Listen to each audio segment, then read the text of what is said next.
세 가지 정체성과 부르심. 예, 지난 시간에 우리가 세 가지 정체성과 부르심 1번 했고요. 오늘도 2번 할 건데 지난주에도 살짝 훑어줬고 오늘도 살짝 훑어주고 다음 주부터는 아주 구체적으로 들어갈 겁니다. 히브리서 12장 1절입니다. 이러므로 우리에게 구름같이 둘러싼 허다한 증인들이 있으니 모든 무거운 것과 얽매이기 쉬운 죄를 벗어버리고 인내로써 우리 앞에 당한 경주를 하며 고린도전서 12장 27절. 너희는 그리스도의 몸이요 지체의 각 부분이라. 아멘. 지금 오랜만에 지금 이어져서 말씀 듣는 거라 제가 좀 복습 좀 하고 갈게요. 왜냐하면 우리는 그냥 샥 잊어버리거든요. 하루만 지나도. 자, 미래로부터 사는 방법 시리즈를 제가 했었어요. 기억나시죠? 안 나잖아. 뭘 해요? 제목은 생각나겠지. 야, 그래요. 미래로 산다는 것이 뭐니까? 미래로부터 산다는 것이 뭔가? 쉽게 얘기하면 뒤에서부터 생각해 보는 겁니다. 결론부터 생각해 보는 거예요. 결론부터. 그래서 믿는 자들의 결론은 끝은 뭡니까? 천국이죠. 안 믿는 자들은 지옥이에요. 그리고 그 지옥이 끝이 아니라 안 믿는 자들은 불못이라는, 우리가 정말 잘 알지도 못하는 그런 불못이라는 곳으로, 아주 비참한, 지옥보다 더 비참한 곳으로 갑니다. 마지막 그 백보자 심판 때 이후로는요. 그래서 아무도 가지 말아야 될 곳이 바로 지옥입니다. 절대로 가지 말아야 될 곳이 지옥입니다. 한 사람이라도 가서는 안 되는 곳이 지옥이라는 거예요. 그래서 모든 인간이라면 이 하나님께서 이미 예수 그리스도를 통해서 문은 열어놨었어요. 길은 만들어 놓으셨어요. 그 길은 너무나 쉬워요. 선택만 하면 됩니다. 그런데 그것을 예수를 믿기만 하면 천국이라는 이 길이, 이토록 쉬운 길이 있음에도 불구하고 수많은 사람들이 지옥을 향해 가고 있기 때문에 우리 먼저 믿는 자들, 천국을 확보한 우리들은 어떻게 해야 돼요? 이 끊임없이 복음을 전하는 일을 해야 합니다. 이 복음을, 제가 복음을 왜 우리가 열심히 전하지 못할까 이 생각을 해보니까요. 좀 자신감도 없는 것 같고 내가 어떻게 전해야 되나. 근데 그거는요, 경험을 많이 하면 돼요. 그냥 자꾸 부딪히다 보면 성령님이 생각나게 하시기 때문에 그 강호동이 그런 얘기를 했는데 너무 명언이어서 제가 적어가지고 왔어요. 성경에 없는 내용이 좀 비슷해서. 뭐라 그러냐면 프로는 상상하는 대로 되고 아마추어는 걱정하는 대로 된대요. 네, 프로는, 여러분 프로시잖아. 우리가 상상력과 믿음에 대한 얘기도 했었죠. 상상하는 대로 된다는 거예요. 그러니까 프로는 정말 긍정적인 생각, 잘 되는 생각들을 하고 그대로 되어지는 걸 보지만 아마추어는 어떻게 한다는 거예요? 걱정하는 대로, 걱정을 한다는 거죠. 그래서 걱정하는 대로 된다. 그러면서 인생에는 실패와 성공이 있습니까? 성공과 실패가 있습니까? 아니다. 인생에는 성공과 과정만 있을 뿐이다. 실패는 없다. 여러분 실패, 대학 떨어지면 실패입니까? 뭐 시험 점수 떨어지면 실패입니까? 아니죠. 아니죠. 결코 아닙니다. 하나님은 우리 그걸 실패라고 얘기해요. 세상 사람들은 실패라고 말할지 모르겠지만 그런 얘기 들으면서 야, 세상 예수를 믿지 않는 사람들도 이런 깨달음이 있으면 인생이 정말 성공을 할 수 있구나. 하나님은 그 보편적 공의에 그 사랑이 있는 것 같아요.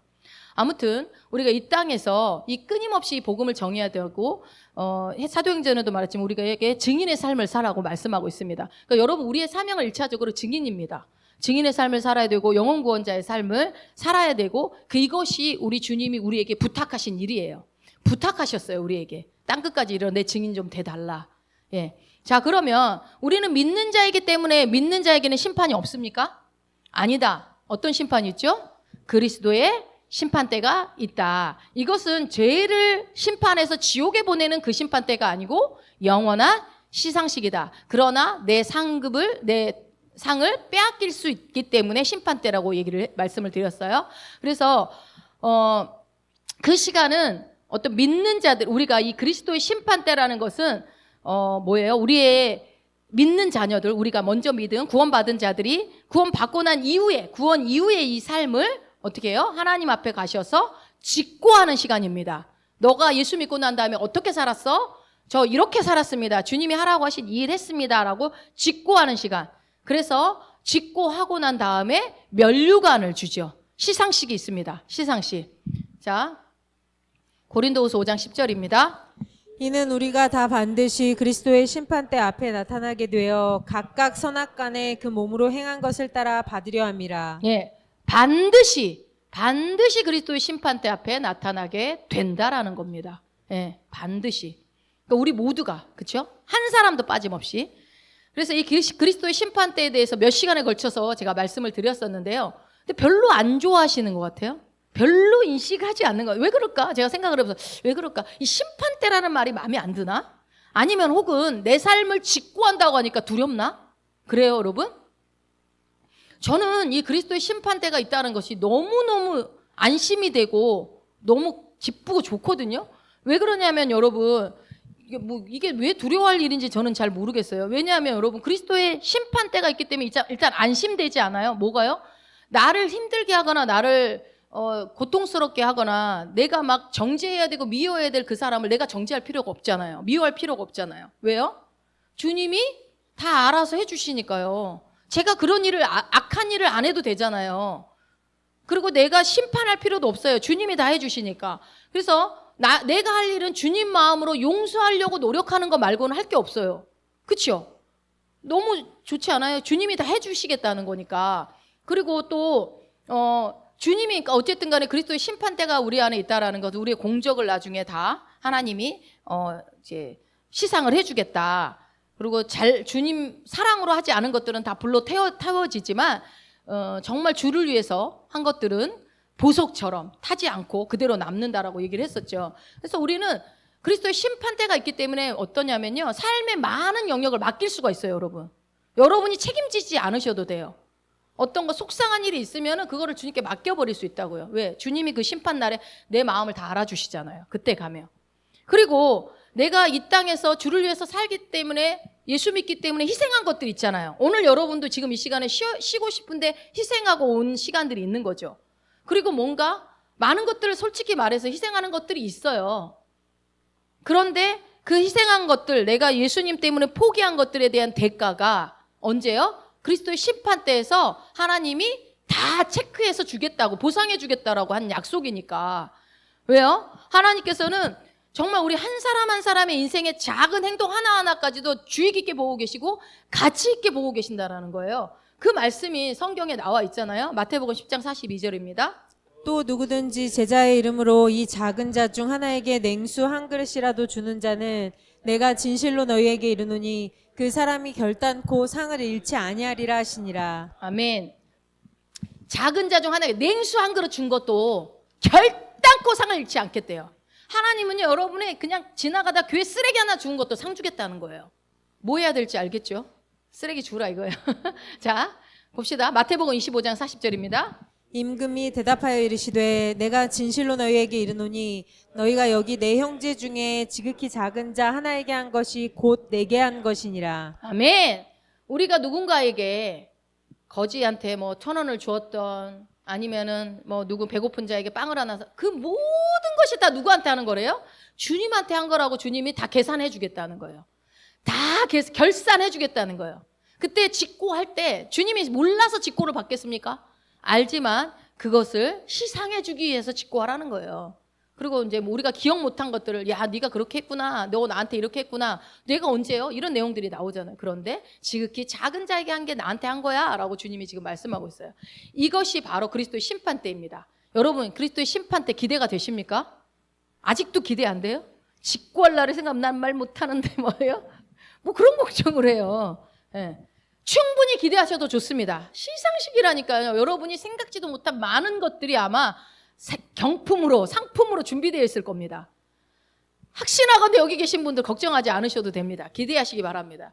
자, 그래서 이 그리스도의 심판대에서 우리가 상을 받는데 그 상급의 기준이 뭐냐 이거예요. 기준이. 그리고 무슨 잣대로 평가하느냐. 여러분, 이런 게 궁금해야 되는데, 그래서 제가 말씀드렸죠. 면류관을 받는데 몇 가지 면류관을 받는다?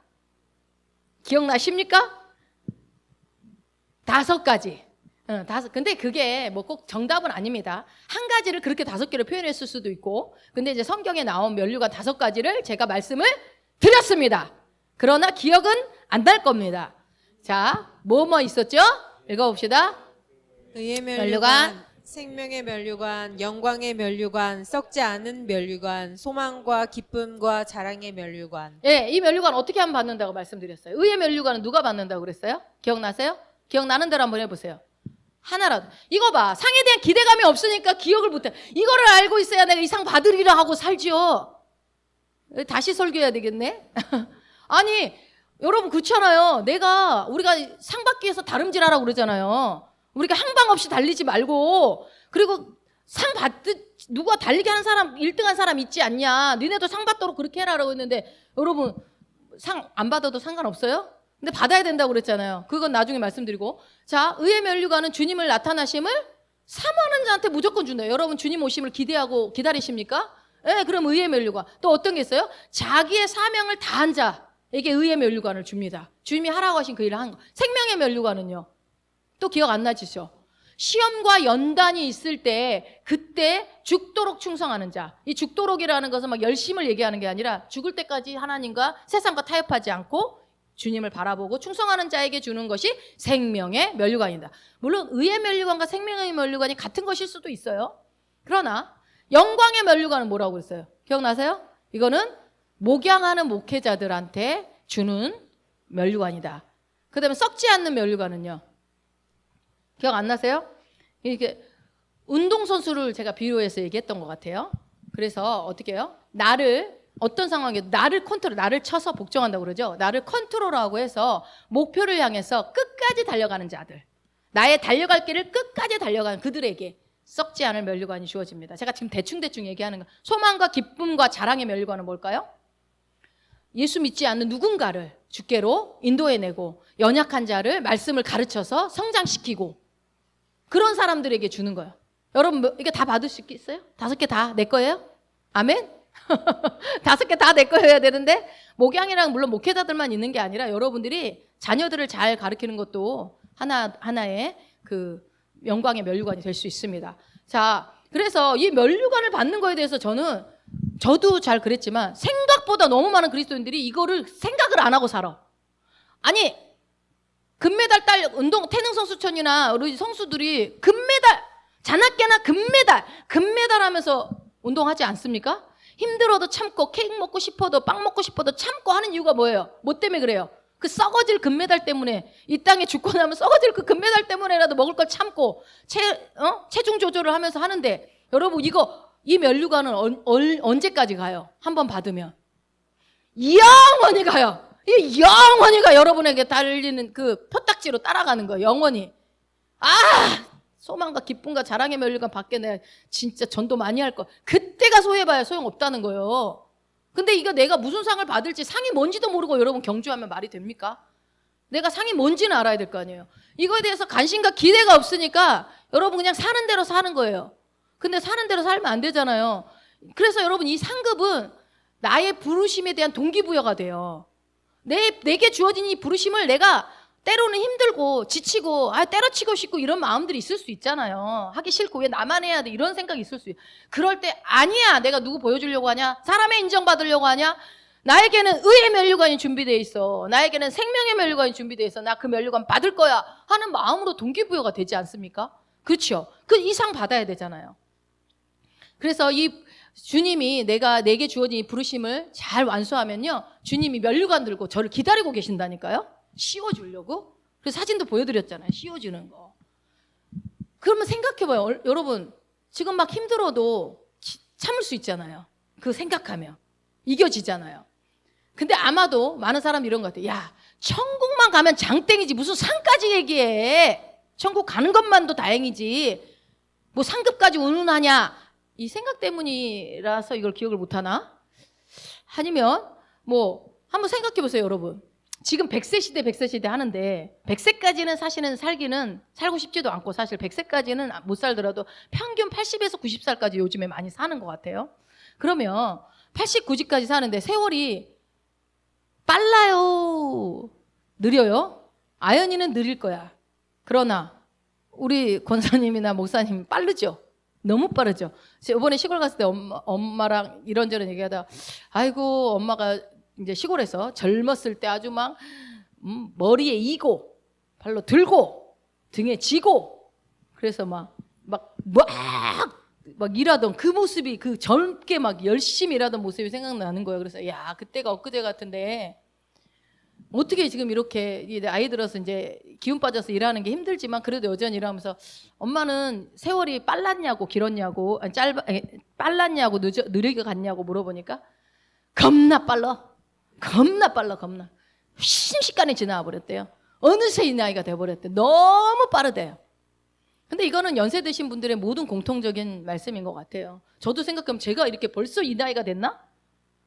제가 이 나이가 저희 어머니가 저를 며느리 봤을 때 나를 봤을 때 내가 며느리 볼 나이 이 나이에 이렇게 세월이 이렇게 빨리 지나가 버렸어요. 그런데 이렇게 빠르게 지나가는 이 땅에서의 삶이 그냥 대충 되는 대로 살면 안 되잖아요. 그죠? 그리고 특별히 우리가 그리스도인들이라면 더더욱 이 주어진 이 땅에서 삶을 주님이 하라고 하신 일을 하다 가야 돼요. 그래서 시간이 짧기 때문에 얼마 안 남았기 때문에 더군다나 우리 이제 하반기에 접어든, 그죠? 하반기에 접어든 사람들이 대부분이기 때문에 우리는 이 내게 주어진 하나님이 하라고 하신 그 일을 꼭 마치고 가야 됩니다. 그 안 마쳤기 때문에 아직 축사망 못하고 계신 거예요. 그거 하고 가셔야 됩니다. 그리고 우리는 특별히 이 그리스도의 대사로서 하늘나라에서 우리는 파송된 자들입니다. 어떤 의미를 가지고 증인의 삶을 살아라. 영혼구원자의 삶을 살아라. 땅끝까지로 내 증인되고 제자 삼아서 가르치고 침례를 주고 하라. 그 일 하라고 우리한테 지금 주님이 맡겨주셨잖아요. 그래서 여러분 이 땅에서의 삶이 너무나 짧지만 우리가 해야 될 일은 모두에게 공통적으로 주어진 일이 우리에게 있고요. 근데 그 일을 하게 됐을 때 일단은 영원한 미래, 영원한 천국, 영원한 그 나라에서 그 영원의 시간은 우리가 지금의 이 100세와는 비교도 안 될 시간일 겁니다. 그러니까 여기에 대해서 여러분 지혜가 오면 어떤 세상적인 거에 유혹이 와도 주님을 포기할 수가 없어요. 그러니까 이게 예배를 참석하고 안 하고의 문제가 아니라 내가 정말 주님 앞에 가야 될 그날이 영혼의 삶이 이 땅의 삶이 짧게 잠깐 주어지는 거라는 것이 인식이 되어 있으면 주님 예배하고 싶잖아요. 저도 예전에는 그러지 않았어요. 잘 이렇게 덜 성장했을 때는. 근데 예배하고 싶잖아요. 주님 앞에 기쁨 드리고 싶잖아요. 찬양하면서 기도하면서. 그러니까 다른 거 다 제끼고 더워도 교회로 달려오게 될 수밖에 없는 그 마음. 그런데 여러분 이 영원의 그 시간에 우리가 가서 받을 그 떠나지 않은 그 면류가 우리가 받게 될 이 5가지 면류가 또 그 이상도 있을지 모르겠어요. 많은 상들 이거를 이 땅에서 이 짧은 삶에서 결정된다는 게 우리가 놓치고 있는 부분이라는 거죠. 알고 있지만 여러분 이거 모르는 분들 없잖아요. 다 알잖아요. 이 땅의 짧은 삶의 체크로 결국은 내 영혼의 삶이 결정된다는 것을 생각을 하면 그래서 여러분 바울과 같은 사람이 있는 거예요. 그걸 계시가 열려진 사람들. 그래서 목숨 걸고 남의 나라 복음 전하러 가는 거예요. 뭐 자기의 뭐 이상을 실현하려고 가겠어요? 미쳤다고요? 우리나라에서 해도 되지 뭐하러요? 왜 그래요? 이 땅이 끝이 아니라는 걸 알기 때문에. 이 땅은 잠시 잠깐이고 내가 주님의 영원의 시간이 나를 기다리고 있다는 걸 아는 사람들은 내게 주어진 이 시간을 허투루 쓸 수가 없죠. 그래서 여러분 우리는요 낭비할 시간이 없습니다. 우리 예수 믿는 사람들은요 그래서 시간에도 오병이의 기적이 일어납니다. 우리는 제가 해보니까 신기합니다. 일이 많아서 이거 어떻게 하지? 근데요 주님의 일들은요 신기하게 해내집니다. 주님이 막 시간을 어떻게 막 늘려주시나 막 어떻게 해줘요. 자, 근데 왜 우리가 이 면류관을 다 받아야 되냐면요. 읽어봅시다. 24 장로들이 보좌에 앉으신 이 앞에 엎드려 세세토록 살아계시는 이에게 경배하고 자기의 관을 보좌 앞에 드리며 이르되 예, 아멘. 계시록 4장 10절에 자기의 관을 보좌 앞에 드리는 시간이 있습니다. 24 장로는 우리를 얘기합니다. 여러분 내가 면류관을 받아야 드릴 게 있지 않습니까? 영광과 존귀가 세세토록 영원하신 우리 주님, 나를 위해 피 흘려주시고 나를 위해 죽으시고 정말 나에게 모든 것 생명 주신 그 주님께 나는 주님의 그 구원 이후의 삶을 주님이 하라신 그 일을 해서 내가 이 면류관을 받았으니 이건 내 것이 아닙니다. 주님의 것입니다 하고 되돌려드리는 시간이 있다는 거예요. 근데 내가 구원 이후의 삶에 여전히 구원받아 놓고도 세상 사람과 똑같이 살고 있으면 면류관이 상급이 뺏기는 일이 있다는 거예요. 한 달란트가 묻어놨다가 뺏기는 것처럼. 근데 우리는 뺏기면 안 되잖아요. 더 많이 있는 자에게 줘버리잖아요. 그런 일이 일어나는 게 그리스도의 심판 때고 면류관 시상식이라는 거예요. 그렇다면 우리가 이 그리스도의 심판대를 늘 인식하고 살아야 되지 않겠습니까? 내가 반드시 서야 된다고 했잖아요. 한 명도 빠짐없이 그리스도 심판대에 서야 한다고 한다면, 내가 서야 돼서 내가 내 삶을, 구원 이후의 삶을 직고할 날이 온다고 한다면, 그리고 내가 주님 앞에 영광을 올려드리는, 내가 받은 이 면류관은 나의 은혜, 내 능력으로, 나의 노력으로 받은 것이 아닙니다. 모든 것은 주님의 은혜입니다 하면서 주님 영광 받으시옵소서. 상상만 해도 너무 멋지잖아요. 주님이 막 너무 좋아하시는 거 상상하면 내 인생이 너무 가치 있잖아요. 지금 하고 있는 이 것들이 길이. 그래서 여러분, 이 그리스도의 심판 때는요, 나의 부르심에 대해서 내가 얼마나 신실했는가, 우리 각자 모두가 부르심이 있습니다. 이거 얼마나 신실했는가를 평가받는 시간입니다. 근데 평가라는 것을 자꾸 여러분 저 사람은 막 이렇게 인간적으로 생각하지 마시고, 주님은 언제나 우리의 좋은 것들을 보시기 때문에 주님이 나에게 상 주고 싶으시구나, 이 생각을 하시면 되는 거죠. 그래서 이 부르심에 대해서 얘기를 하다가, 제가 지금 이 그리스도의 미래로부터 사는 방법을 얘기를 하다가 정체성과 부르심에 대해서 지금 연결된 이유는 뭐냐면, 여기서 우리의 세 가지 정체성이 나오기 때문에 그래요. 우리 부르심에서. 자, 그래서 이어지는 거예요. 그래서 우리의 정체성은 지난 시간에 말씀드렸어요. 역할로서의 정체성이 뭐뭐 있었죠? 아들, 신부, 그리스도의 몸. 아들의 반대는 종, 신부의 반대는 음녀, 그리스도의 몸의 반대는 복제품. 자, 이렇게 지난 시간에 3주 전에 설명을 드렸어요. 그래서 우리가 정체성이 아들로서의 정체성 있고, 신부의 정체성, 그리스도의 몸의 정체성, 이 세 가지 정체성을 보는 건데, 일단 오늘은 대충 볼게요. 이것이 어떤 교리는 아닙니다. 교리도 아니고, 이것을 여러분의 이해를 돕기 위해서 개념을 그냥 정리를 이렇게 해놨을 뿐이에요. 꼭 이것이 맞다, 이건 아닙니다. 그래서 이 세 가지 정체성은요, 나 자신뿐만 아니라, 개인뿐만이 아니라 온 교회, 한국교회, 전 세계 교회, 온 우주적인 교회도 다 적용이 됩니다. 그래서 먼저 이 세 가지 정체성 중에 첫 번째 뭐예요? 아들의 정체성. 아들의 정체성은 뭡니까? 내 영의 정체성입니다. 자, 아들, 딸, 그런 개념의 아들이 아니라고 말씀드렸어요. 후손의 개념입니다. 후손의 개념. 그래서 내가 이 사람의 자녀로 태어났기 때문에 갖는 권리. 그러니까 자녀이기 때문에 갖는 권리가 있다라는 거예요. 이것을 생득권이라고 그래요. 생득권. 근데 한국에 태어나면 한국 사람이고, 미국에서 태어나면 그 사람은 미국 사람인 것처럼, 거기에서 태어났기 때문에 갖는 게 아들로서의 정체성이라는 거예요. 그래서 우리는, 뭐래요? 육신으로 난 것은 육신이고, 영으로 난 것은 영이라고 한 것처럼, 우리는 뭘로 거듭났죠? 영으로 거듭났습니다. 여러분, 우리가 중생했죠? 거듭났다는 것은 무엇이 거듭났다는 거예요? 영이 거듭났다는 거예요. 영이 거듭났는데, 그래서 이걸 두 번째 우리가 태어난 것이다. 그래서 새로운 피조물로 태어났다, 이렇게 나왔는데, 우리가 두 번째 태어날 때는 어디서 태어났어요?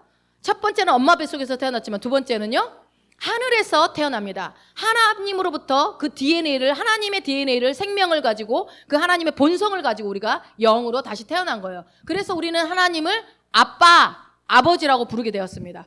자, 베드로전서 잘 아는 말씀 읽어봅시다. 너희가 거듭난 것이 썩어질 씨로 된 것이 아니요 썩지 아니할 씨로 된 것이니 하나님의 살아있고 항상 있는 말씀으로 되었느니라. 예, 우리가 거듭난 것은, 다시 태어난 것은 썩어질 씨가 아니라 썩지 아니할 씨로 됐다. 그러니까 반드시 생명이 있다는 거죠. 썩지 않는다는 것은. 그리고 하나님의 살아있고 항상 있는 말씀으로 되었다. 말씀이 곧 하나님이십니다. 그 하나님의 생명을 내가 가지고 다시 태어난 겁니다. 그렇죠? 그래서 이 아들로서의 정체성은 거듭날 때 받는 거예요. 이건 생득권입니다. 내가 거듭나면 나는 아들인 겁니다. 여러분은 아들이십니까? 아멘. 여러분에게는 아들의 정체성이 있습니다. 그래서 생득권이라는 말을 좀 정리해드리면, 사람이라면 누구나 태어날 때부터 가지고 있는 권리를 생득권이라고 그래요. 그래서 여러분, 생득권은 이 아들로서의 정체성도 있지만, 추가로 말씀드리면 부요도 생득권입니다. 치유, 건강도, 회복도 여러분 생득권이에요. 그래서 여러분이 치유를 당당히 선포하고 부요를 당당히 선포해야 되는 게 마땅해요. 왜요? 생득권이거든요. 하나님의 자녀의 생득권. 하나님은 가난하지 않아요. 하나님은 결핍이 없으세요. 그 하나님의 생명을 가지고 난 태어났거든요. 그래서 그것을 여러분들이 믿음으로 풀어내야 됩니다. 자, 그래서 이 생득권, 아들로서의 정체성은 생득권이고요. 그래서 이 모든 그리스도인들이 거듭날 때 100% 은혜로 받습니다. 이 정체성은. 은혜로 받아요. 그래서 모두가 동일한 정체성이 있어요. 이 사람도 아들, 우리 채집사님도 여자지만 아들의 정체성이 있고요. 다 아들의 정체성이 있는 거예요. 자, 그래서 이 정체성은 근데 여러분, 정체성은 부르심이 아닙니다. 아들의 정체성, 이 정체성은 부르심이 아니에요. 나중에 제가 더 자세히 설명드릴 텐데 이 아들로서의 정체성은요. 어떤 정체성이냐면요. 자, 봅시다. 한번 읽어봅시다. 새로운 피조물로서의 정체성, 죄인이 아닌 완전한 의인의 정체성, 구원받은 자의 정체성. 예, 아들의 정체성을 가진 우리 모두는요. 어때요? 새로운 피조물의 정체성이라고 해도 같은 말이고요. 죄인이 아니고 뭐예요? 완전한 의인이라는 정체성을 가지고 있습니다. 또 뭐예요? 구원받았다라는 정체성을 가지고 있다라는 거예요. 근데 여기서 구원이라고 하면 여러분 단지 천국 가는 게 아니라고 그랬어요. 이게 나는 구원받은 자의 정체성을 가지고 있어 라고 하면 어떤 정체성이라고 생각해야 돼요? 소테리아, 소조 소테리아를 생각을 해야죠. 소조가 동사형으로 구원이고요. 명사형으로 소테리아가 구원입니다. 자, 그러면은 소조 소테리아의 뜻을 여러분 기억하시나요? 어떤 뜻이 있다고 그랬어요? 우리 구원 안에는 어떤 의미가 있다고 그랬죠? 계속 복습을 합니다. 여러분이 다른 사람들한테 알려주기 위해서 말씀드리는 거예요. 귀에 딱지가 않게. 자, 뭐가 있어요? 가난, 질병, 인간관계의 파괴, 마귀로부터의 영향력으로부터 우리는 모두 다 어떻게 됐어요? 다 자유케 되었습니다. 구원이 그것입니다. 여러분, 구원은 천국 가는 건 당연한 거예요. 당연한 거고 그 안에 더 많은 의미들이 있다. 그 소조 안에, 소테리아 안에 어떤 의미가 있다? 가난할 수 없다. 우리는 질병 가운데 우리는 머무를 수 없다. 우리는 인간관계의 그런 파괴 속에 살아갈 수 없다. 가정이 파괴될 수 없다. 막 이런 거예요. 그러니까 그리고 뭐예요? 우리는 완전케 되었다. 온전케 되었다. 회복되었다. 마귀로부터 우리는 완전히 자유케 되었다. 더 이상 마귀의 영향력 아래 우리는 있을 수 없다. 이 정체성, 이게 바로 구원받은 자의 정체성입니다. 여러분, 이것만 알아도, 이 아들의 정체성만 알아도요, 다음 시간에 제가 아들의 정체성을 아주 자세하게 풀어드릴 건데, 자, 여러분들 깜짝 놀랄 거예요. 야, 내가 이런 사람이었어? 아마 생각하게 될 수 있어요. 자, 그래서 이게 여러분 바른 교리예요. 이게 바른 교리. 말씀을, 복음에 대해서 바른 교리를 알아야, 바른 신학 이런 걸 알아야 이 아들로서의 정체성으로 살 수 있는 거예요. 내가 하나님의 아들이라는 걸 알고는 있지만 그게 무슨 뜻인지를 몰라. 그럼 못 살아내는 거죠.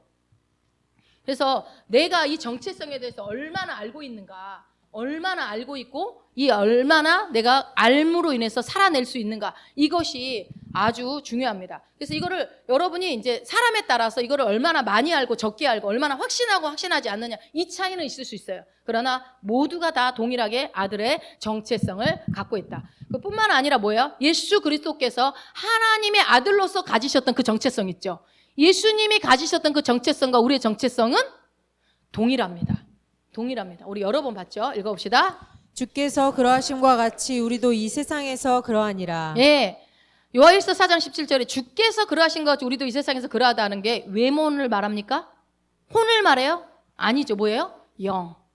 주님 안에, 예수님 안에 있던 그 영과 지금 내 안에 있는 그 영이 동일하다는 거예요. 그래서 나도 이 땅에서 똑같이 영으로 기능할 때 예수님과 똑같이 할 수 있는 거예요. 예수님이 병 고쳤으니까 나도 병 고칠 수 있고, 예수님이 어떻게 해요? 귀신 쫓았으니까 나는 귀신 쫓을 수 있는 겁니다. 그거에 근거해서 여러분이 담대하게 In the name of Jesus, 예수 그리스도 이름 안에서 내가 떠나가라 할 때 떠나가야 되는 거예요. 내가 내 힘으로 하는 게 아니라 그 말씀에 근거해서.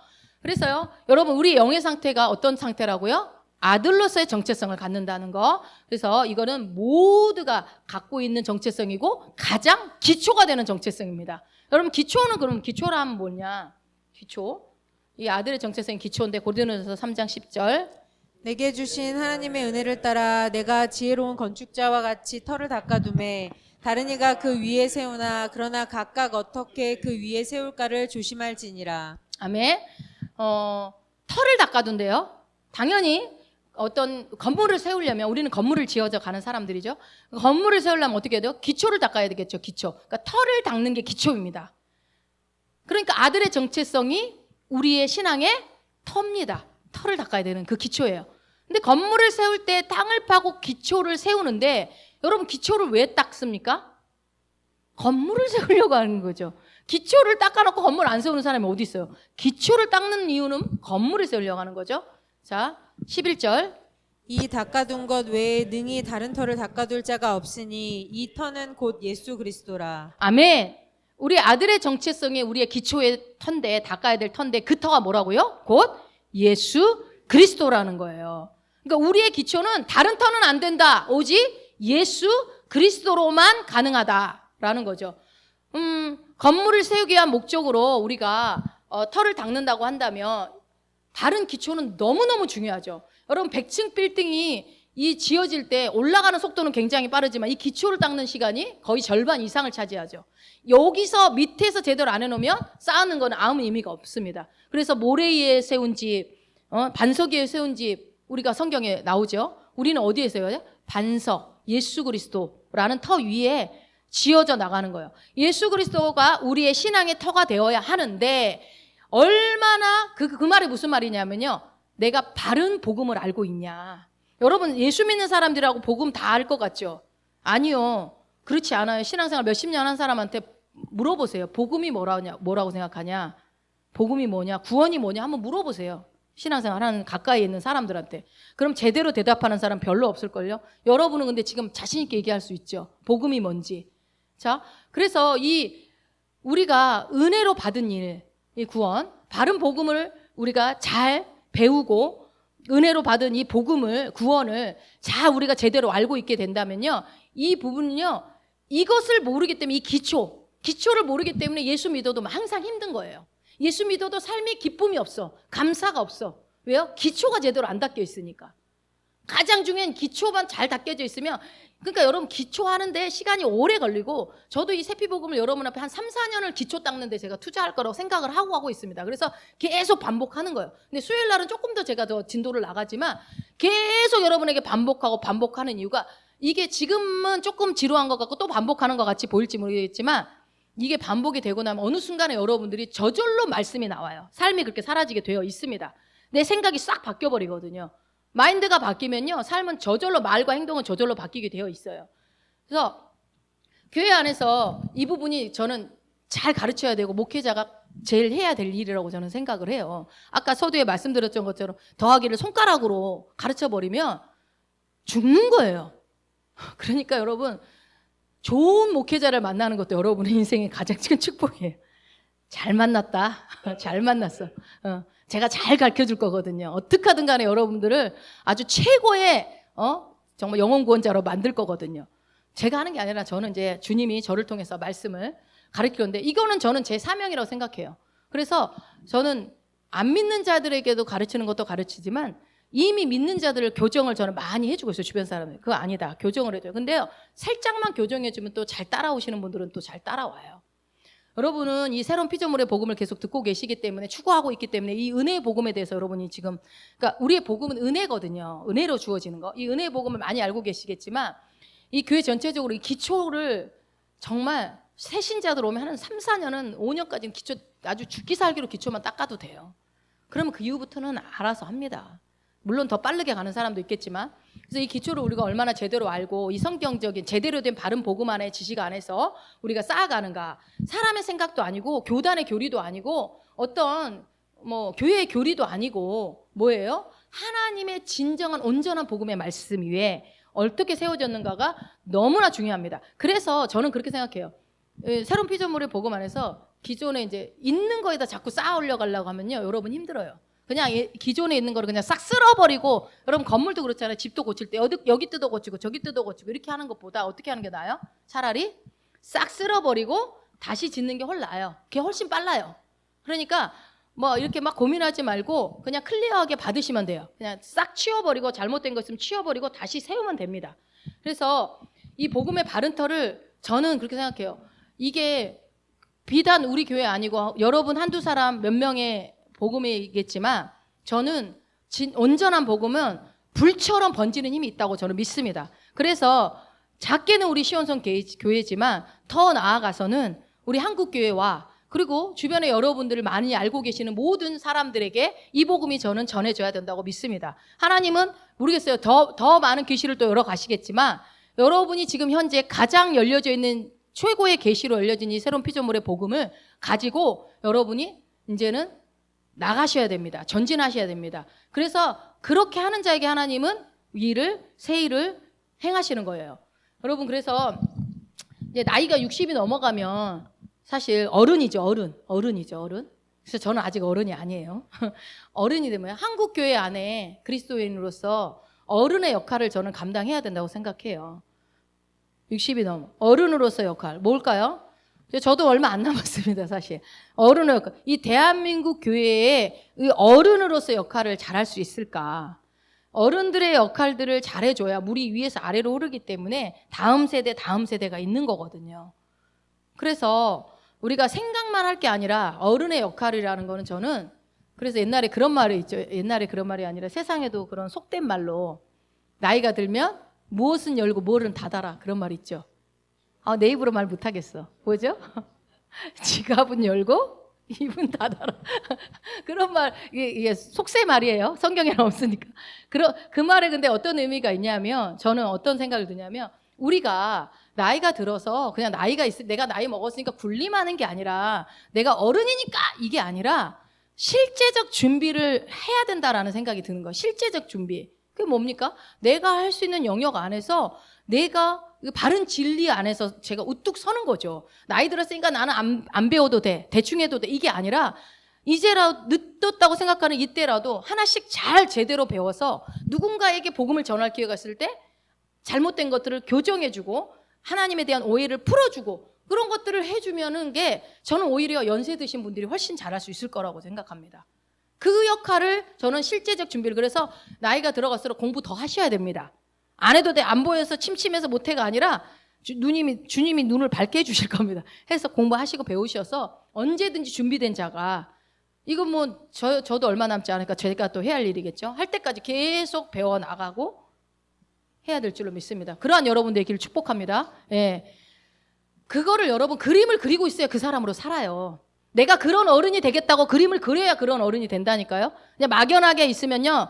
그냥 연약한 부분으로 내 모습은 계속 흘러가요. 여러분 우리가 대한민국에 태어난 것도 하나님의 부르심이에요. 대한민국 사람으로 태어나고 그리고 여러분이 시온성교회 성도로 있는 것도 하나님의 부르심이거든요.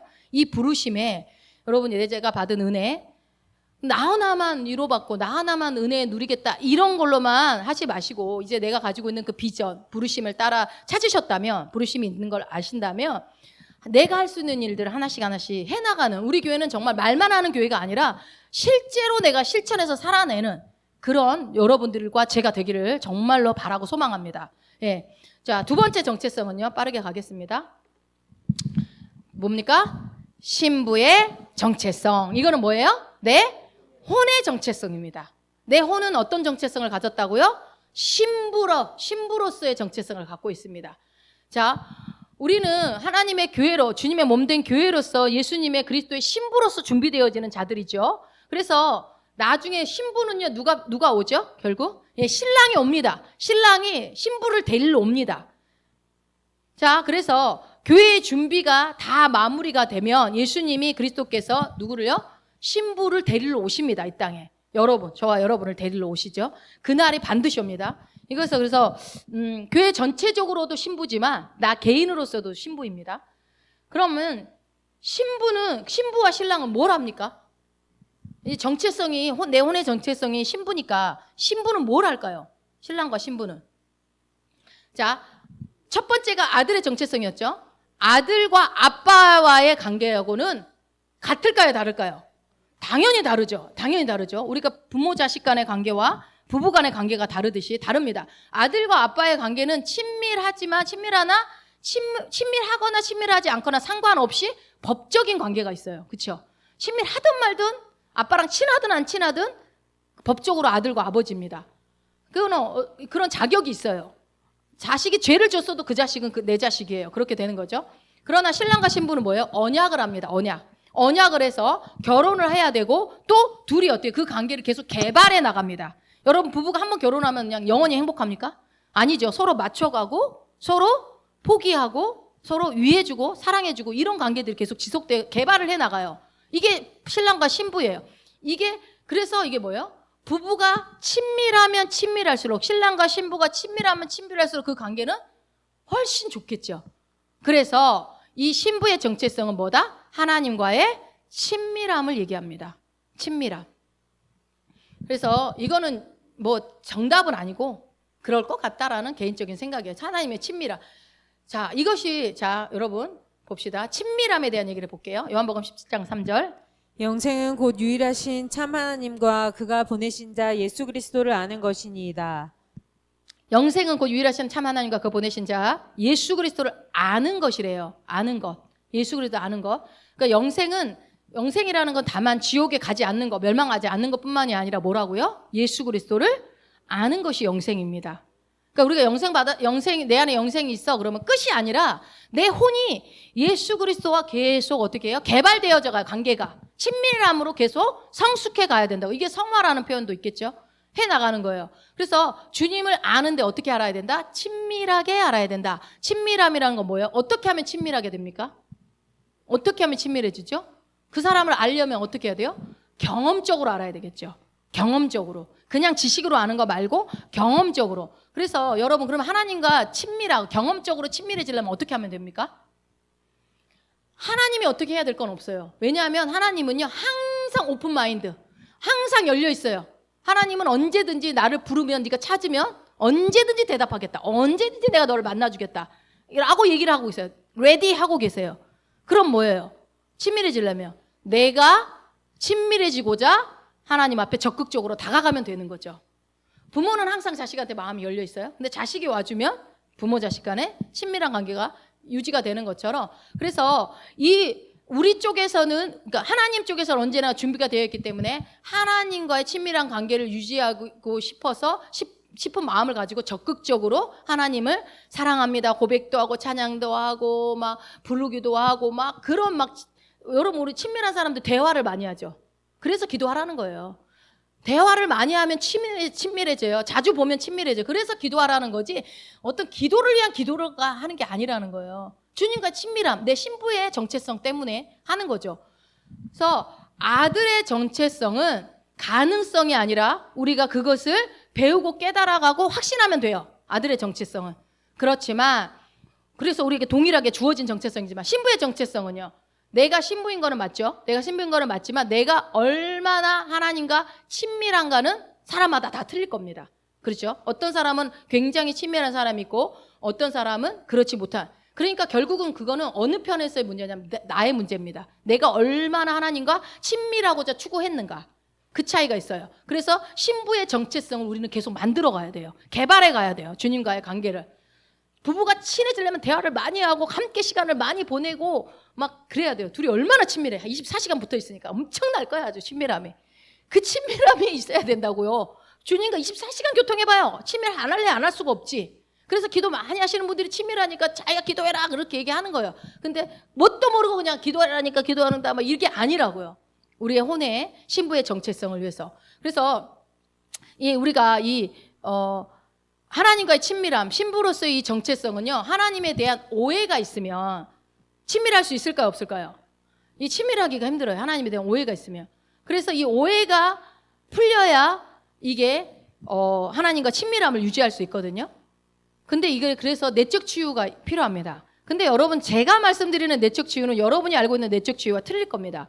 어떤 거냐면 보통 내적 치유라고 하면 상한 마음, 상한 감정 뭐 이런 상처받은 거, 기분 나쁜 거 이것을 치유한다는 것이 내적 치유라고 생각을 하죠. 그런데 그것은 표면적인 것이고 제가 말씀드린 내적 치유의 의미는 뭐냐면요. 마음이 깨진 것을 말합니다. 마음이 깨진 것. 그래서 여러분 예수 그리스도께서 마음이 상한 자를 고치러 오셨다. 이런 말씀 있죠. 마음이 상한 자를 고친다 할 때 이 상하다라는 말이요. 어떤 영어로는 뭐냐면 브로큰이에요. 브로큰. 깨졌다라는 거예요. 브로큰. 깨졌다. 고장났다. 네. 그러니까 마음이 고장난 사람을 고치러 오셨다는 거예요. 고장났다는 거예요. 그럼 고장났다라는 말은 무슨 말입니까? 고장났다는 거. 기능이 안 된다라는 거. 기능이 제대로 작동을 안 한다는 거잖아요. 근데 마음의 기능이 뭡니까? 마음의 기능은요. 마음의 순기능은 믿는 겁니다. 믿는 거. 마음은 믿는 역할을 해요. 근데 역기능은 뭘까요? 의심하고 뭐 어때요? 정죄하는 게 마음이 하는 역할이에요. 그러니까 믿느냐 의심하고 정죄하느냐 이 두 가지 마음이 기능이에요. 근데 마음이 브로큰 돼버리면 기능을 안 하면 어떻게 돼요? 믿는 기능이 아니라 의심하고 정죄하는 기능 속에 있는 겁니다. 이게 브로큰이에요. 그럼 이 내적 치유를 해줘야 되겠죠. 이 고장난 거를 고쳐줘야 되겠죠. 그래서 이 내적 치유, 제가 말씀드리는 내적 치유는 뭐예요? 제대로 기능하지 못하고 있는 이 마음을 제대로 기능할 수 있도록 고쳐줘야 된다. 그게 내적 치유다. 이겁니다. 그래서 우리가 보통 내적 치유를 하면 울고 불고 소리 지르고 막 해가지고 막 고치는 것이 내적 치유라고 생각을 하는데요. 여러분 그게 아니라 이 내적 치유 그렇게 하는 건 잠깐의 카타르시스예요. 잠깐 그러게 하고 저희 교회에서 그런 거 많이 해봤지만 말씀이 없는 사람은요 다시 돌아가요. 그리고 막 욕하고 나가 교회 막 분란 일으키고 그 말씀이 없어서 그러는 거예요.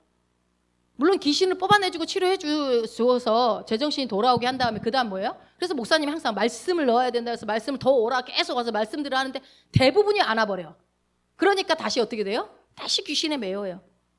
그러니까 그런 사람들에게 같이 물론 뭐 귀신도 쫓아내주고 하지만 시간이 너무 오래 걸리잖아요. 어떻게 해야 돼요? 먼저 교정을 해줘야 돼요. 교정을. 그러니까 주변에 여러분들 안에 막 예수 믿으면서도 힘들게 살고 고통스럽게 살고 맨날 불평불만하고 막 괴로운 말만 하고 있는 사람들한테 그 기능을 마음의 그 기능을 여러분들이 고쳐주시면 돼요. 그거 아니야. 뭐예요? 하나님에 대한 오해를 풀어주시면 돼요. 우리 하나님이 나한테 이렇게 했어 저렇게 했어. 아니야. 하나님 그런 분 아니야. 그거 고쳐주는 거예요. 이게 마음의 기능을 고치는 거고 내적 치유입니다. 그럼 어떻게 돼요? 그 깨진 마음들, 부서진 그리고 고장난 그 마음을 뭘로 고칠 수 있어요? 온전한 복음의 말씀을, 온전한 하나님에 대한 지혜 지식의 말씀을 알려줘야 돼요. 그게 제일 빨라요. 제일 빨라요. 그게 말씀을 교정해 주는 거. 왜냐하면 이미 믿는 사람들, 그러니까 대부분 근데 귀신 들려온 사람들 중에 말씀이 전혀 없는 사람들이 많아요. 그래서 귀신 들린 거거든요. 그러니까 그런 사람들 시간이 좀 오래 걸릴 수 있는데 그런 말고 신앙생활 이제 정상적으로 하는데도 이렇게 막 힘들어하고 염려하고 근심하는 그 사람들한테 그 교정해 주면은 잘만 교정해 주면 금방 고쳐집니다. 생각이 전환이 일어나면. 그래서 잘못 알고 있는 거짓을 끄집어내서 올바른 그러니까 역기능으로 하고 있는 그 마음의 기능을 순기능으로 바꿔요. 믿는 걸로. 그러면 그냥 야, 하나님 믿어 이렇게 한다고 되는 게 아니라 하나님은 그런 분이 아니야라는 바른 지식을 알려줘야 돼요. 그렇게 해서 진리를 제대로 알고 나면 어떻게 됩니까? 그게 제대로 마음이 기능을 하기 시작을 하면 제대로 믿게 되겠죠. 그럼 제대로 믿으면 어떻게 돼요? 그 신부의 정체성으로 내가 계속 성장해 가는 거예요. 그러니까 여러분 거짓을 믿을 때 마음은 깨지게 돼 있어요. 그러니까 하나님이 안 그랬는데 하나님이 했다고 하나님이 나를 쳤다고 믿으면요 마음이 깨져요. 대부분이 한국교회 안에 우리 모든 성도들은 하나님이 나를 그렇게 만들었다고 오해하는 사람들이요. 여러분 주변에 한번 물어보세요. 되게 많아요. 다 하나님이 나한테 병 줬고 하나님이 나를 가난하게 만들었고 하나님이 나를 괴롭혔고 하나님이 나를 우리 집을 이렇게 만들었고 다 하나님 책임이래. 아니요. 그렇지 않아요. 하나님은 그렇게 하신 적이 없어요. 그러니까 그 오해된 잘못된 거짓 지식을 갖고 있으니까 마음이 깨지는 거죠. 그래서 예수 믿으면서도 마음이 평강이 없어요. 괴로워요. 믿으면서 기도하면서도 힘들어해요. 올바른 지식이 없고 마음이 깨져 있는데 아무리 기도한다고 돼요? 깨져 있는데 그 고장나 있는데 고치면 되죠. 고장난 건 고치면 됩니다. 제대로 기능하도록. 이 진리를 기초를 제대로 잘 닦아주기만 하면 됩니다. 그래서 사실은 한 달이면 됩니다. 새로운 새신자들은 한 달이면 고쳐집니다. 자 마지막 읽어봅시다. 세 번째, 그리스도의 몸으로서의 정체성. 이거는 뭐예요? 내 몸의 정체성입니다. 영혼 몸, 그죠? 영혼 몸. 이게 진짜 제가 얘기하고 싶은 겁니다. 이거를. 자, 우리의 부르심이죠. 그리스도의 심판대에 섰을 때 내가 무엇을 평가받는가? 우리는 미래로부터 살기 위해서 우리는 미래로부터 사는 자입니다. 우리는 항상 결론을 먼저 가지고 사는 사람이에요. 바라는 것들의 실상을 가져와서 믿음으로 사는 자들이죠. 그래서 이렇게 살아야 되기 때문에 어떻게 해요? 살기 위해서는 이거를 생각해야 돼요. 그리스도의 몸으로서의 정체성. 이게 뭐예요? 바로 부르심이 있다라는 거예요. 각자에게 모두에게. 그리스도의 몸의 기능으로서. 이 몸이라고 했을 때는 지체를 말합니다. 지체. 그러니까 제가 이 손을 들고 마이크를 내 입에다 갖다 대주죠. 그래서 이 소리가 나는 거예요. 이 손이 하는 역할이 이 입이 말하는데 도움을 주는 거예요. 그렇게 하는 것처럼 각각의 다 몸의 지체로서 각기 다른 기능이 있다. 오늘 본문 말씀 다시 읽어봅시다. 너희는 그리스도의 몸이요 지체의 각 부분이라. 네, 어떤 사람은 손의 역할, 어떤 사람은 눈의 역할, 다 각각 다른 역할을 한다는 거죠. 그래서 다 다릅니다. 부르심이. 물론 비슷한 부르심이 있을 수 있어요. 그런데 각각 다른 부르심. 그래서 저 사람은 저런데 나는 이럴 필요 없어요. 주님이 하라고 한 일만 하면 됩니다. 내가 하고 싶은 일 말고 주님이 하라고 하는 일. 주님이 선교하라고 한 적도 없는데 자기 마음대로 선교 나가. 그 상 없습니다. 라고 말하면 안 되겠죠? 다시 돌아오겠지 뭐. 어쨌든 근데 뭐 하라고 한 일 안 하면 막 인생이 좀 힘들잖아요. 근데 하지 말라는 거 계속해도 힘들고 그렇습니다. 그러니까 하지 말라는 거 하지 말고 하라는 거 하면 돼요. 자, 그래서 우리가 이 그리스도의 몸으로서 정체성이 드디어 뭐예요? 우리의 일이 나와요. 여기 정체성이 있어요. 우리가 해야 될 일. 아들의 정체성은 그냥 태어나기만 하면 저절로 거듭나기만 하면 주어지는 거고, 신부의 정체성은 뭘 하는 건 아니지만 하나님과의 관계의 친밀감의 문제입니다. 그냥 집에서 노는 사람도 할 수 있어요. 이거는 신부의 정체성, 그렇죠? 이거는 그렇지만 이 그리스도의 몸으로서의 정체성은 뭐예요? 손이 손 기능을 해줘야 될 거 아니에요. 발이 발 기능을 해줘야 될 거예요. 눈은 눈 기능을 해줘야 되는 것처럼 우리가 해야 될 일이 있습니다. 그리스도의 몸의 정체성은.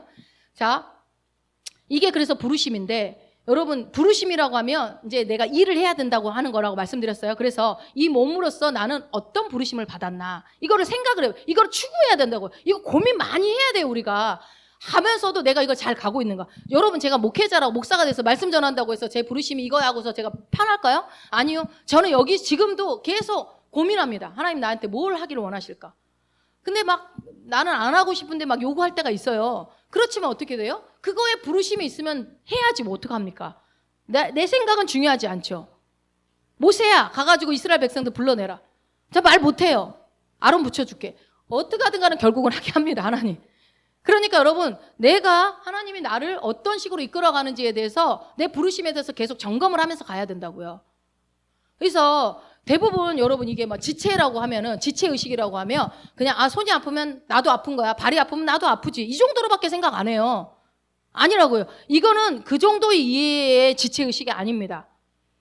또 부르신 그런 뭐예요? 나는 선교사, 나는 목사, 나는 간사, 뭐 이런 특별한 어떤 부르심만 생각을 하는데, 뭐 그 특별한 것도 아니야. 솔직히 다 그냥 각자 이렇게 주어지는 건데, 그런 것만 부르심이 아니라 여러분 각자의 여러 가지 부르심이 있는데요. 그 특별한 그 사람만의 특별한 목적과 부르심이 모든 사람에게 다 있어요. 안 믿는 사람도 있어요. 왜냐하면 그 사람이 예수 믿기를 하나님 바라시거든요. 그래서 엄마 뱃속에서 태어난 모든 인간이라면 다 부르심이 있습니다.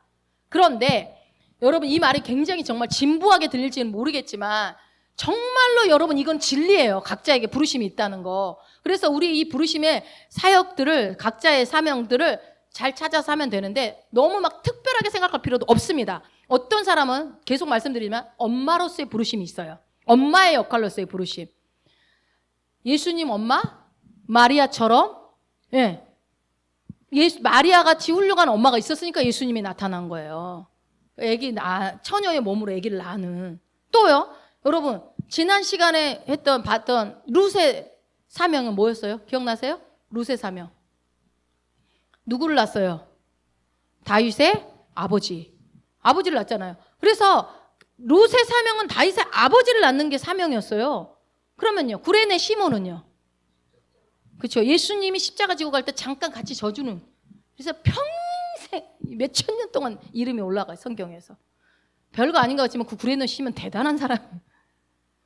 또 뭐 있어요? 세례 요한은요? 예수님이 오실 길을 예비하는 그분의 사명이에요. 광야에 외치는 소리. 외치는 소리의 사명이. 외치는 소리. 별거 없어요. 외치는 거야, 그냥 외치는 사명. 여러분, 그래서 누구의 사명이 다 낫고 못고 그런 문제는 아니고요. 각자에게 주신 하나님이 하라고 하신 그 일을 하는 것이 중요하다, 그 얘기를 하는 거고, 그래서 도대체 내 삶에 하나님의 뜻이 무엇인가, 이것을 발견하는 것은 정말 중요한데, 룻의 얘기를 할 때 말씀드렸던 것처럼 나는 잘 모르겠어. 몰라도 돼요. 룻처럼 매 순간 선택의 순간에 말씀적인 것, 영적인 것, 하나님적인 것들을 선택할 때 어느새 내가 부르심에 다다라 있을 수 있다. 몰라도. 그렇지만 특별히 너 목사해라 라고 이렇게 부르심으로, 너 이방인의 사도해라 이렇게 부르는 경우에는 또 믿고 이렇게 가면 되는 거죠. 그러나 대부분은 잘 모를 수 있어요. 그렇기 때문에 성령의 인도를 받고 간다면 하나님이 우리의 부르심의 길로 100% 인도하십니다. 성령께서는 우리에게 가장 좋은 길로 이끌어 가시니까요. 그래서 우리가 정말 미래를 준비하고 미래를 살 때 이 구원을 받았고 아들의 정체성을 깨달았고 또 하나님과 친밀한 관계에서 그리스도의 신부로서, 그리고 관계도 잘 형성했고, 그러면 이제 내가 그리스도의 심판대에서 심판받고 무엇에 대해서 상을 받을 것인가, 이것에 대해서 이제 하나님이 하신 일에 대해서 어떻게 해요? 우리가 거저받은 거니까 이 신부로서의 정체성도 때문에도 우리는 어떻게 해요? 그 얘기를 하기 전에 그리스도의 신부로서의 정체성으로서 여러분 상이 있을까요?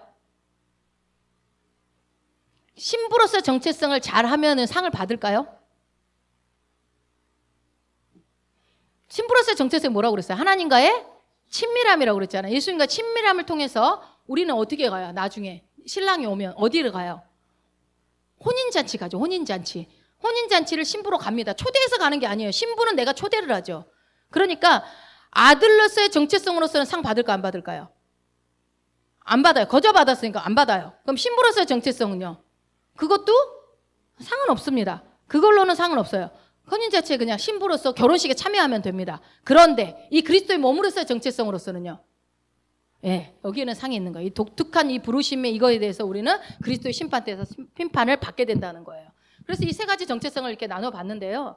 여러분 다음 시간에 이제 아들로서의 정체성에 대해서 구체적으로 얘기를 할 때 여러분 그래서 이 세 번째 내가 그리스도의 몸으로서의 정체성으로 살아가는 것들을 기억을 하셔서 내가 그리스도의 심판대가 있고 면류관을 받게 되고 나중에 그 받은 면류관을 주님께 다시 되돌려드리는 그 놀라운 요한계시록에 나온 그런 상황들이 내 앞에 곧 머지않아 우리에게 주어질 상황이 될 것이라는 것을 기억하셔서 먼저 여러분이 이 은혜의 복음에 대한 기초를 잘 보시고 다지시고 내가 이 땅에서 정말 어떻게 살아야 되고 이 경주를 어떻게 달려나가야 될지에 대한 생각을 하시면서 그냥 오늘 하루만 생각하시면 돼요. 생각하시면서 잘해 나가시면 돼요. 또 이런 명언이 있더라고요. 생각을 너무 적게 하면 실수가 많대요. 근데 생각을 너무 많이 하면요 인생을 망친대요. 어? 그럼 어떻게 해야 돼요? 적당히 해야 되는데 뭐 생각이라는 게 그 세상에서 말하는 생각은 그런 거지만 우리는 뭐예요? 말씀을 선택하면 돼요.